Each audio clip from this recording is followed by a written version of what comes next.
नमस्ते friends, तर तुमच्यासाठी आज मी भरपूर अशा स्वयंपाकातल्या टिप्स घेऊन आलेली आहेत।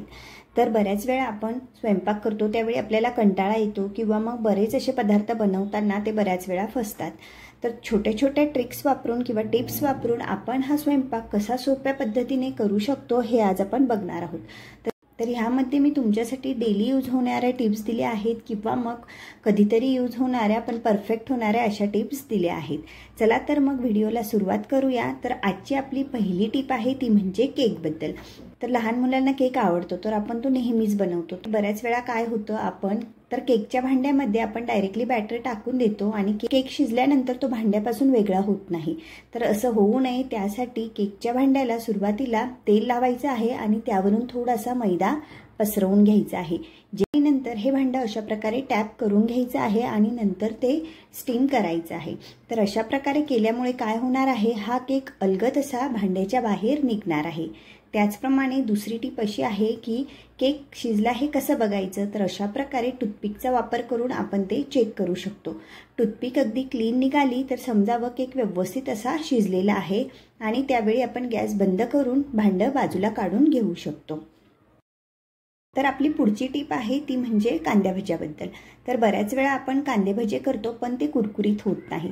तर हे कांदे भजे अगदी छान असे कुरकुरीत होण्यासाठी आजची ही टिप तुम्हाला मी सांगत आहे। तर कांदे भजे कुरकुरीत होण्यासाठी सर्वात आधी कांदे सेम आकाराचे घ्यायचे आहेत आणि त्याला अशा प्रकारे अगदी बारीक स्लाइसमध्ये कट करायचं आहे। जितकं शक्य असेल तितका हा कांदा बारीक कापून घ्यायचा आहे। तर हे बघा, अशा प्रकारे अगदी बारीक स्लाइसमध्ये हा कांदा मी कापून घेतलेला आहे। अगदी पातळ कापल्यामुळे छान असे हे भजे कुरकुरीत होणार आहेत। तर हे बघा, अशा प्रकारे मी तिघही कांदे कापून घेतलेले आहेत आणि नंतर हा कांदा अशा प्रकारे हाताने अगदी मोकळा करून घ्यायचा आहे। अगदी एक एक पाकळी याची मोकळी होईल अशा प्रकारे हा कांदा मोकळा करून घ्यायचा आहे।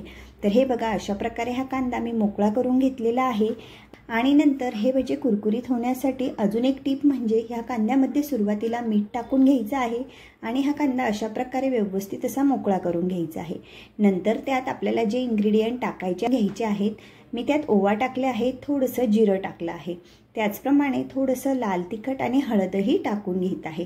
तर अगदी तुमच्या आवडीनुसार तुम्ही यात मसाले टाकून घ्यायचे आहेत आणि नंतर हे सर्व कांद्यामध्ये व्यवस्थित असं मिक्स करून घ्यायचं आहे। तर अशा प्रकारे हे कांद्यामध्ये मिक्स झालेलं आहे आणि नंतर यावरून मी लिंबू पिळून घेणार आहे। तर कांदा भज्यामध्ये लिंबू टाकल्यामुळे छान अशी टेस्ट ह्या भजीला येणार आहे, त्याचप्रमाणे कुरकुरीतही होणार आहे। तर अशा प्रकारे हे झालं की यावर एक 5 ते 10 मिनिटांसाठी झाकण ठेवून द्यायचं आहे, जेणेकरून ह्या कांद्याला छान असं पाणी सुटणार आहे। आणि नंतर एक 5 ते 10 मिनिटांनंतर त्यात जितकं बसेल तितकंच बेसनपीठ टाकून घ्यायचं आहे। अगदी 1-2 चमचे असं करून यात बेसनपीठ टाकून घ्यायचं आहे आणि हे हाताने अशा प्रकारे छान असं एकजीव करत जायचं आहे। मी पुन्हा अजून थोडंसं बेसनपीठ टाकत आहे। तर एवढ्या कांद्यांमध्ये मी मोजून 3 ते 4 चमचे बेसनपीठ टाकलं आहे। अगदी जास्त बेसनपीठ जर तुम्ही कांद्या भज्यामध्ये टाकलं तर हे कांदे भजे मऊ होतील, छान असे कुरकुरीत होणार नाहीत। तर हे बघा, अगदी 4 ते 5 चमच्यांमध्ये छान असं हे पीठ भिजवलेलं आहे। तर हे बघा, अशा प्रकारे गोळा झाला की समजावं छान असं हे पीठ भिजलं गेलं आहे आणि हे झाकून द्यायचं आहे आणि नंतर याचे भजे बनवून घ्यायचे आहेत। छान असे कुरकुरीत हे भजे तयार होणार आहेत। तर पुढची टिप आहे ती म्हणजे इन्स्टंट चिप्सबद्दल। तर बऱ्याच वेळा आपण लहान मुलांसाठी पॅकेटचे चिप्स आणतो, तर असं न करता घरच्या घरी अगदी पॅकेटच्या चिप्स सारखे हे चिप्स बनवायचे आहेत। तर त्यासाठी काय करायचं, सुरुवातीला एका वाटीमध्ये 2 ते 3 चमचे पाणी घ्यायचं आहे आणि त्यात 1 चमचा मीठ टाकून हे छान मिठाचं पाणी बनवून घ्यायचं आहे। तर अशा प्रकारे हे मिठाचं पाणी का बनवायचं आहे हे तुम्हाला मी पुढे सांगणारच आहे। तर अशा प्रकारे हे मिठाचं पाणी बनवून झालं की बटाट्याचे अशा प्रकारे चिप्स बनवून घ्यायचे आहेत आणि ते 2 ते 3 पाण्यांनी व्यवस्थित असे धुवून घ्यायचे आहेत। हे धुवून झाले की एक 10 ते 15 मिनिटांसाठी अशा प्रकारे एखाद्या कॉटनच्या कपड्यावर ठेवून द्यायचे आहे, जेणेकरून त्यातलं पाणी निघून जाणार आहे। तर एक 5 ते 10 मिनिटांनंतर तर हे चिप्स व्यवस्थित असे कोरडे झालेले आहेत आणि नंतर हे चिप्स तेलात टाकायचे आहेत। तर हे चिप्स तेलात टाकताना अगदी कडकडीत असं हे तेल तापवून घ्यायचं आहे आणि नंतरच हे चिप्स त्यात टाकायचे आहेत। तर एकदाच भरपूर असं चिप्स न टाकता अगदी थोड्या थोड्या प्रमाणात हे चिप्स तळून घ्यायचे आहेत। तर तुम्ही बघू शकतात अगदी छान असे हे चिप्स तळले जात आहे आणि नंतर आपण जे मिठाचं पाणी बनवलं होतं ते यात टाकायचं आहे। अशा प्रकारे 1-2 मिनिटांसाठी झाकण पकडायचं आहे, जेणेकरून तेल बाहेर येणार नाही। तर हे मिठाचं पाणी तेलात का टाकलं, तर हे मिठाचं पाणी सगळ्या चिप्सला व्यवस्थित असं लागणार आहे, व्यवस्थित असे हे चिप्स होणार आहे। जर तुम्ही चिप्स तळून झाल्यानंतर मीठ लावलं तर काही चिप्सला कमी, काही चिप्सला जास्त मीठ लागणार आहे। त्यामुळे हे मिठाचं पाणी अशा प्रकारे करून आणि ते तेलात टाकूनच हे चिप्स तळायचे आहे, जेणेकरून सर्व चिप्सला सारखं हे मीठ लागणार आहे। तर हे बघा, अगदी झटपट असे कुरकुरीत हे पॅकेटसारखे चिप्स घरच्या घरी तयार झालेले आहेत। पुढची टिप आहे ती म्हणजे अंड्याबद्दल। तर आपण बऱ्याच वेळा अंडा करी करतो, तर त्यावेळी काय करतो, हे अंडे अशाच प्रकारे अंड्याला कट लावून ते करीमध्ये टाकून देतो। तर असं न करता सुरुवातीला अशा प्रकारे अंडे उकडून घ्यायचे आहेत आणि नंतर त्याला व्हिडिओत दाखवल्याप्रमाणे कट करून घ्यायचे आहे। नंतर त्यावरून हळद टाकायची आहे, थोडासा मसाला आणि अगदी चिमूटभर मीठ टाकून घ्यायचं आहे आणि अंड्याला छान असं कोट करून घ्यायचं आहे। तर अशा प्रकारे हे सर्व व्यवस्थित असं कोट झालेलं आहे। तर ही अंडी कढईमध्ये गरम करताना त्यात थोडंसं तेल टाकायचं आहे आणि नंतरच ही अंडी गरम करायची आहे। लक्षात ठेवा की अंडी डायरेक्ट गरम करायची नाही, त्याला थोडासा काप दिल्याशिवाय अंडी गरम करायची नाही। जर तुम्ही तसं केलं तर ही अंडी फुटण्याची शक्यता असते। तर अशा प्रकारे व्यवस्थित ही अंडी तेलात फ्राय करून झालेली आहे। आता ही अंडी तुम्ही करीमध्ये टाकू शकतात, त्यामुळे अंड्यालाही छान अशी टेस्ट येणार आहे, त्याचप्रमाणे करीही अगदी छान अशी बनणार आहे। तर अशा प्रकारे मी ही करीमध्ये टाकून घेत आहे आणि अशा प्रकारे ही अंडा करी झालेली आहे। तर पुढची टिप आहे ती म्हणजे चण्याबद्दल।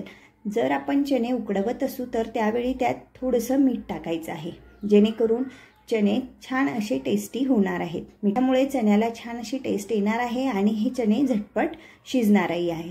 तर तुम्ही बघू शकता अगदी 2 शिट्ट्यांमध्ये छान असे मऊसूद हे चणे शिजलेले आहेत। तर अशा प्रकारे ही टिप नक्कीच फॉलो करा।